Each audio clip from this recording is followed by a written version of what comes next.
एक समय की बात है। लिकॉक नाम के गांव में जॉर्ज नाम का एक किसान रहता था, जो अपने घर से दूर एक अमीर आदमी के खेत में काम करता था।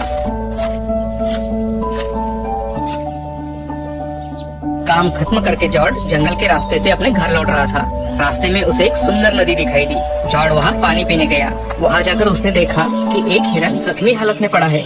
जॉर्ज ने उसे तुरंत मरहम लगाया और प्यार से उसको सहला रहा था। तभी एक आवाज आई, जॉर्ज, जॉर्ज। जॉर्ज ने इधर उधर देखा। वहाँ जंगल के अलावा कोई नहीं था। जॉर्ज डर गया, लेकिन उसे फिर से वही आवाज सुनाई दी, जॉर्ज, डरो मत, मैं हूँ जादुई हिरन। तभी हिरन परी के रूप में बदल गई। तुम बहुत ही नेक और दयालु इंसान हो जॉर्ज। तुम्हारी दया और प्यार देखकर मुझे बहुत अच्छा लगा। एक जादूगर ने मेरी बहनों को बंदी बना लिया है। क्या उन्हें छुड़ाने में तुम मेरी मदद कर सकते हो? हाँ जरूर, क्यों नहीं। मुसीबत में है तो इंसान इंसान की मदद करता है। बताओ मुझे क्या करना होगा। ये कुछ सामान है जो तुम्हें तुम्हारी मंजिल तक पहुंचाने में तुम्हारी मदद करेंगे। इसे लेके तुम सीधा चलते जाओगे तो तुम्हें 3 रास्ते दिखेंगे। उसमें से तुम बीच वाले रास्ते को चुनना। बीच वाले रास्ते पर आगे जाकर तुम्हें एक बहुत बड़ा पेड़ दिखेगा। तुम उस पेड़ के ऊपर चढ़ जाना। पेड़ के अंदर तुम्हें एक रास्ता दिखेगा। वहाँ से उस पेड़ के अंदर तुम उतर सकते हो। अंदर उतरने के बाद तुम्हें सोने और चांदी का एक खजाना दिखेगा, लेकिन खजाने पर एक बहुत बड़ा और डरावना सा सांप दिखेगा। तुम उससे घबराना नहीं। मेरे दिए हुए सामान में एक चूहा है, तुम उसे सांप की तरफ छोड़ देना। सांप तुरंत चूहे का पीछा करेगा। जैसे ही सांप वहाँ से निकलता है, तुम खजाने पर मेरे दिए हुए सामान में जो मिट्टी है उसे फूंकना। खजाना छोटा हो जाएगा। उसे तुम अपनी जेब में डाल के सामने वाली गुफा में चले जाना।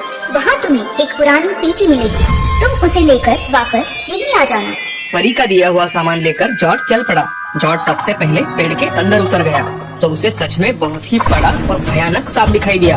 उसकी आंखें लाल थी, नाक से जहर का धुआं निकल रहा था। उसे देखकर जॉर्ज डर गया, लेकिन तभी उसे चूहे की याद आई। उसने तुरंत चूहा सांप की ओर छोड़ा तो सांप चूहे का पीछा करते हुए निकल गया।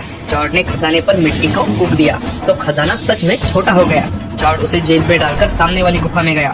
वहाँ से पुरानी पेटी लेकर तुरंत परी के पास गया। परी जॉर्ज का इंतजार करते हुए वही हवा में उड़ रही थी। ये रही तुम्हारी पेटी और खजाना।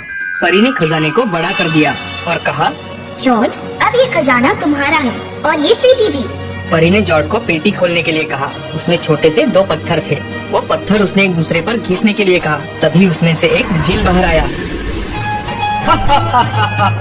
क्या हुक्म है मेरे आका? जॉर्ज ने परी के बहनों को जादूगर के चंगुल से आजाद करने का हुक्म दिया। जिन ने देखते ही देखते परियों को आजाद कर दिया। अब सारी परियां जॉर्ज का धन्यवाद करके निकल गई। जॉर्ज ने कुछ सिक्के अपने पास रख लिए और सारा खजाना उसने एक खड्डे में छुपा दिया और पास वाले शहर के लिए निकल पड़ा। मार्केट में जाकर जॉर्ज ने शानदार कपड़े और जूते लिए और एक होटल में आराम करने के लिए रुक गया। कुछ दिनों बाद जॉर्ज ने होटल के सामने अपना घर खरीद लिया और होटल के मालिक से पहचान बढ़ाकर वो शहर के राजा की जानकारी हासिल कर रहा था। उसमें राजकुमारी का भी रहस्य सामने आया। जॉर्ज ने होटल मालिक से कहा, क्या मैं राजकुमारी को देख सकता हूँ? उसे कोई नहीं देख सकता क्योंकि वो सोने के महल में रहती है।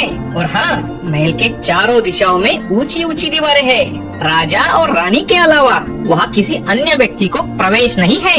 18 साल पहले एक भविष्यवाणी हुई थी कि राजकुमारी का विवाह एक किसान से होगा और ये बात राजा को अच्छी नहीं लगी।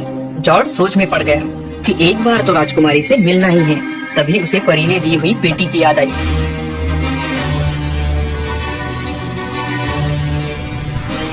रात होते ही उसने पेटी खोली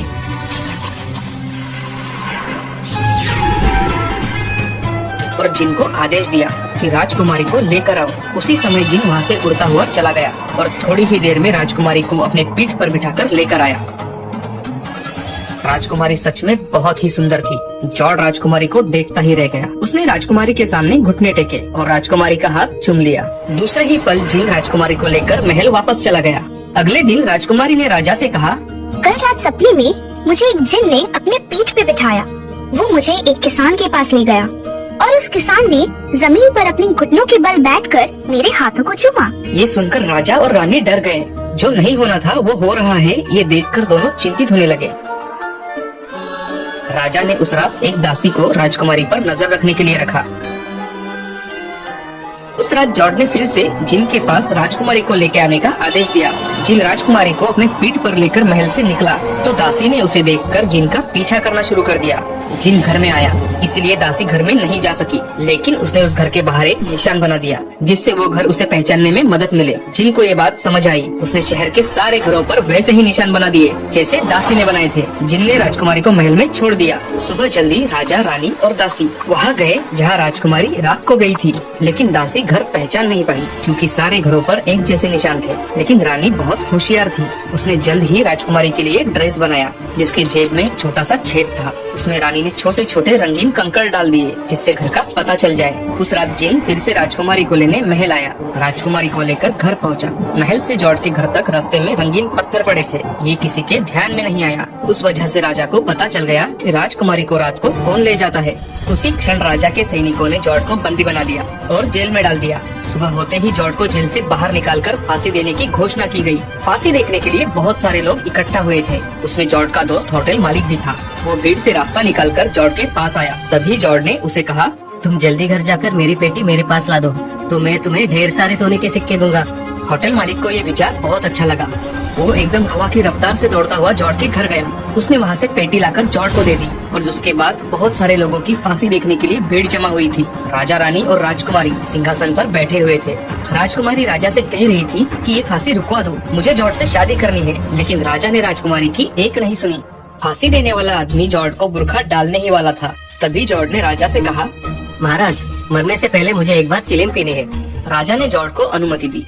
उसी क्षण जॉर्ज ने पेटी से पत्थर निकाले और एक दूसरे पर घिसे तो वहाँ बहुत बड़ा धुआं निकला और वहाँ से जिन बाहर आया। जॉर्ज ने जिन को सारे सैनिकों को बंदी बनाने का आदेश दिया। राजा, रानी और सारी प्रजा डर के मारे कांपने लगी। अब राजा ने भी हार मान ली और राजकुमारी का विवाह जॉर्ज के साथ कर दिया।